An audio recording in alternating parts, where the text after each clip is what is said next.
I think the big difference we noticed this album compared to just a few years ago when we got back together was, I think when you're coming out of a break, there's a tendency to be quite soft on each other because we're still getting used to being a band again. And so maybe our last album, we weren't as open about being, like really critical of ourselves or being like, no, especially I'm talking about the other guys talking about my songwriting maybe, not being as harsh as they could be because, it's the early days.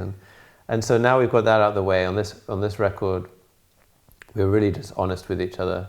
And I think that's the most important thing. I would never want to send someone a demo and them have to try and be like polite to me.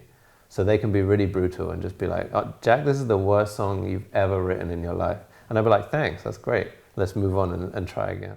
I'm actually just grateful that I can have that honesty from people because I'd much rather, as like deflating it as it can be sometimes when you've spent 2 weeks working on something and then you throw it in the bin, I'd rather get it over and done with then than have a bunch of people that worship you saying, oh yeah, great song. Like a band like the Red Hot Chili Peppers or someone.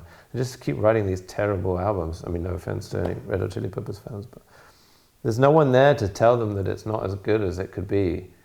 And I mean, I'd rather nip it in the bud and just get it out of my mind then than have to make something mediocre and tour it and then years later be like, oh, that wasn't actually very good. It's a quicker process.